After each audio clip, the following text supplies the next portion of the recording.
ìyá ẹ káàárọ̀ ẹ káàsán ẹ kálẹ́ níbikíbi gbogbo tẹ́ bá ti ń gbọ́ mi. Orúkọ mi ò yí padà, Alhaji Kamarudeen Ayinde Abiodun onílé ńlá, popularly known as Abiodun Worldwide. Ṣé dáadáa mo bá yín? Mo kàn fẹ́ sọ ọ̀rọ̀ kékeré kan ni, mi ò fẹ́ kọ́rọ̀ yóò pọ̀ jù. Mo rán fídíò kan tí wọ́n kàn send sí mi, táwọn èèyàn send lóríṣiríṣi náà kàn táàgì mi lórí nǹkan tí brọ́dà mi Tanilọ́hun àtàwọn oníṣẹ̀ṣe kan bẹ́ẹ̀ tí mi ò ní tẹ́ àbáwọn Tanilọ́hun gangan fẹ́ bá sọ̀rọ̀ tó ṣe fún ọba Olúwo, tó yẹ kó ṣe fọba àgbòmí ni ó ṣe ṣe kí mọ̀ tiẹ̀ sọ pé mo fẹ́ sọ pa ẹ̀, ṣùgbọ́n fún bóyá ṣe mọ̀ pé ọmọ bíbí ìlú Ìwó ni mí, ká lè fẹ́ràn lu ẹni ara ìgbàgbọ́ ló wà, ó tọ́ súnà. Ṣé rí kò yẹ kí n sọ̀rọ̀, mi ò tiẹ̀ fẹ́ sọ̀rọ̀ torí mo rí pé tàbá ní ká dúkọ̀ ká dijú sọ̀kò ó kọ́ lọ bẹ́ẹ̀ tí kò yẹ kó bà, torí mo láwọn kan ní oníṣẹ̀ṣe yẹn tí wọ́n jẹun tó dáa, mi ò dẹ̀ fẹ́ kíkan ó gbé mi gún kan, ó mọ fífọ́ lẹ́rẹ́ tí mo fi ń wò, àti pé mo rí pé mo máa ń wòran pé kí n kò tó fẹ́ ṣẹlẹ̀. Bọ́dà mi Tanilọ́hun gẹ́gẹ́ bó ṣe mọ̀ mí, mo tó fẹ́ fún ẹ nímọ̀ràn báyìí láti ẹ̀bẹ̀rẹ̀ jẹ́ kó gbọ́ mi dáadáa. Máa kó ṣeéṣe kó tún jáde kó tún bú mi, mi ò ní sọ̀rọ̀. Rántí mo fún ẹ nímọ̀ràn nígbà yẹn last, ẹ tó gbẹ ẹ̀mọ̀ mo fún ẹ nímọ̀ràn last pé kó jáde kó tender apology, ó tó kọ̀ kó ju bí ọ̀sẹ̀ kan lọ orí nǹkan tó ṣẹlẹ̀. Wọ́n ti rán mi sí ẹ báyìí pàtó jíṣẹ́. Sórí fídíò tó ṣe fún Olúwo, fídíò yẹn dùn mí púpọ̀. Mo fẹ́ kí o kàn má kíní kan Tanilọ́hun àti gbogbo ẹ̀yin tí ẹ̀ ń jáde tẹ̀ ń bọ̀ Olúwo. Mo rò pé ẹ gbọ́ fídíò kan tí ọba Solomon ṣe, mo ní fídíò yẹn lọ́wọ́. Mo wá expect kẹ́ jáde kẹ́ fọba Solomon lésì, ẹ rí fún lésì. Ọba Solomon bá yín sọ̀rọ̀ mu inú fídíò yẹn, jẹ́ kí n wò bóyá mo lè rí. Tí ọba Solomon sọ fún yín wípé ẹ jẹ́ kí n play fídíò akẹgbọ́.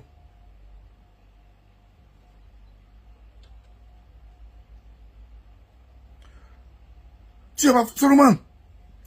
tí ó ṣe fídíò yẹn fún yín wípé òun rí fídíò kan tí ẹ̀yin oníṣẹ̀ṣe ṣe tẹ́ ẹ ti ń bú Olúwo, ẹ máa gbọ́. Mo rí àwọn ènìyàn tí wọ́n jáde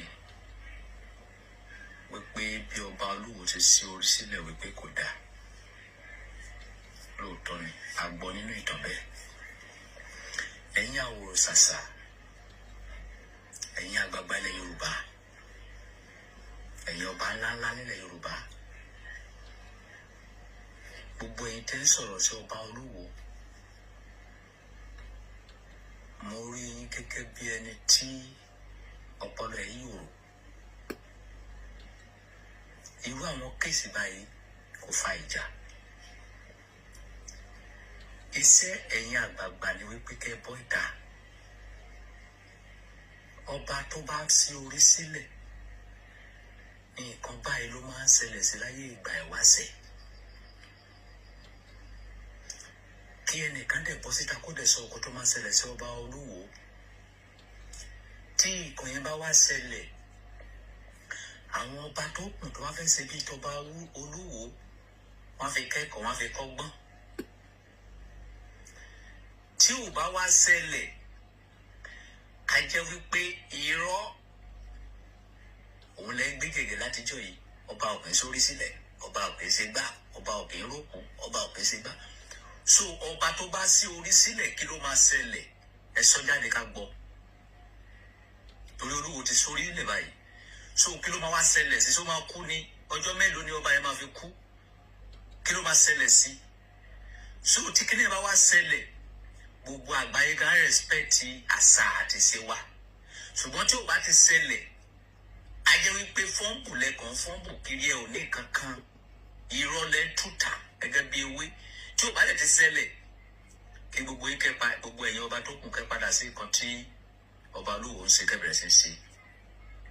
so à ń dúró de yín ẹ̀yin àwòrán ṣàṣà ilẹ̀ Yorùbá ẹni ọba òkè sí orí sílẹ̀ ọba tó bá sórí sílẹ̀ kí ló máa ṣẹlẹ̀ sí afẹ́ mọ́ ọjọ́ mélòó ni kí ni máa fi ṣẹlẹ̀ sí ká lè confam bóyá lóòótọ́ ni bóyá irọ́ ẹ má máa tàn wá mọ́ generation tí a wà yìí kì í ṣe generation táwọn máa believe lórí irọ́ nǹkan tí ò exist nǹkan tó bá exist ni ká máa sọ ó pẹ́ tẹ́tí ń tàn wá I hate rubbish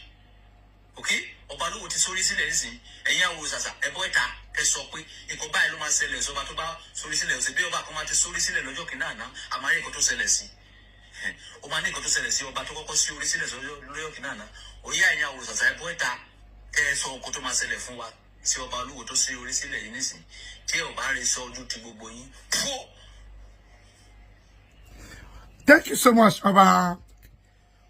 Ọba Solomon gbogbo ẹ̀yin oníṣẹ̀ṣe challenge nìyẹn ó ṣe é ṣe kẹ́ mọ́ rí fídíò yìí bẹ́ẹ̀ mo pẹ́ máa rí ẹ dákẹ́ bẹ́ẹ̀ ni pẹ́ rí brother mi ta lọ́lọ́run àti gbogbo ẹ̀yin oníṣẹ̀ṣe ẹ ti gbọ́ ọ̀rọ̀ lẹ́nu ọba àgbáyé ọba King Solomon nǹkan tó sọ fún yín olúwo ti ṣí orí sílẹ̀ olúwo ti mákàdé olúwo ti padà sí palace gbogbo òlú ló welcome olúwo padà olúwo ti jókòó lórí àpèrè ọba olúwo ti gbé adé tẹ́ǹpẹ́ ládé ìṣẹ̀ǹbáyé tí gbogbo ẹ̀ ti jẹ́ bàbá irọ́ kò sí nǹkan tó ń jáde ìṣẹ̀ǹbáyé ẹ gbàgbé adé ìṣẹ̀ǹbáyé wèrè wo kò sáré ìṣẹ̀ǹbáyé kankan mọ́ gbogbo àwọn àgbà Yorùbá òde òní adé tí wọ́n ń lò adé gold tán ẹlòmíín ra adé 3 million tó ń gbé sórí àga àṣẹ̀ǹbáyé wọ́n ti fi dáná ọdún kò sí nǹkan tó jága gbogbo àga táwọn bá ń lò lẹ́nìí ẹ lọ wo gbogbo palace àga tó bá ń jókòó sí lẹ́nìí àwọn àga import ni láti Saudi láti Cairo láti Egypt ìmí láti Nàìjíríà òun ló máa pè ní royal seat ní pè kò sí tó ló gba àwọn àga àṣẹ̀ǹbáyé kankan mọ́ ẹni ò tí fẹ́ sọ̀rọ̀ pọ̀jù brother mi ta lọ́run àti gbogbo ẹ̀yọ́ oníṣẹ̀ṣe padà ẹ ti gbé àgbà tó bá Solomon wí olúwo ti ṣorílẹ̀ o kí ló fẹ́ ṣe olúwo ti jókòó ní palace kí ló fẹ́ ṣe láti àfikún ó ṣe jẹ́ pé olúwo lẹ́ ń tẹ̀lé kiri olúwo ti ń bá yín fa ọ̀rọ̀ yìí going to 5-6 years now orí ò fọ́ olúwo rí olúwo dẹ̀ sì ń gba yìí sí ni àsìkò ọba Abdulrasheed Tẹ́lúwàn olúwo tí a fi wo orúkọ ìwọ wá gbòòrò ó tẹ̀mọ́lẹ̀ sí gbogbo wo the first ọba tí ọba Saudi welcome torí pé ó ń gbé ẹ̀sìn tó máa ṣe ya ó sì jẹ́ pé olúwo lè ń tẹ̀lé kiri ẹ dúró sórí ìlọ́kọ̀ máa ṣọba sórí ilẹ̀ Saudi ọdún tó kọjá ọba méjì nílẹ̀ Yorùbá èmi fún ara mi mọ̀ tí wọ́n lọ sí sájì ọba Òṣogbo kábíyèsí ọba Òṣogbo kábíyèsí lọ Mọ́kà ó ṣe orílẹ̀ kí ló ṣe kábíyèsí ọba Òṣogbo lọ́dún tó kọjá tí kábíyèsí padà dé bóyá kí n fọ́tò kábíyèsí hàn yìí tí ọba ti lọ sí Mọ́kà lọ́dún tó kọjá kábíyèsí rèé ọba Òṣogbo rèé ní 2023 àjì olóṣogbo ọba Òṣogbo rèé níbi tẹ́ ẹ ti ń bọ Ọ̀ṣun Òṣogbo ọba lọ Mọ́kà lọ́dún tó kọjá ẹ ṣe gbé lọ́dún tó kọjá tí ní ọ̀fẹ́ jẹ́ ọba ẹ̀jẹ̀ olùwájì oṣù orílẹ̀ ẹ ò ṣe gbé ṣùgbọ́n fídíò mi yóò nìkan ọba Solomon ti challenge yìí èmi náà fi challenge sí ọba tó bá lọ Mọ́kà ọdún mélòó oṣù mélòó ìgbà olú máa kú kí ló dé tó ṣàfitì yọ olúwo ní òṣàkọlófò ìjọba wáì tó ṣàfitì yọ ẹ má bú mi wọ́n challenge ìkẹ́ tí ọba Solomon sọ mo fẹ́ kẹ́ jáde mo fún ẹ̀yin oníṣẹ̀ṣe tẹ́ bá mọ ìbéèrè dáhùn sí ní just 3 days between now to Wednesday kẹ́ jáde kẹ́ bá wa sọ nǹkan tí ẹ bá dá ọba Solomon lóhùn àti kẹ́tẹ̀mí náà wí kẹ́ fún wa ní iye ìgbà ká fi mọ̀ pé lóòótọ́ ìṣẹ̀ṣe yẹn ó ń bẹ bẹ́ẹ̀ ṣe ń sọ ẹ má rántí o ọba Solomon ní tí ò bá ti jẹ́ bẹ́ẹ̀ ó ní kẹ́ dákẹ́ kẹ́ mọ̀ sọ nǹkan mọ́ pé irọ́ lẹ̀ ń pa àtúrọ́ tàbí òyìnbó bí èlùbọ́ nìyí kí gbogbo ọba èyí tó bá jẹ́ mùsùlùmí kó sórí ẹ̀ lẹ̀ kó lọ ájì èyí tó jẹ́ Christian kó lọ Saudi kò sí kankan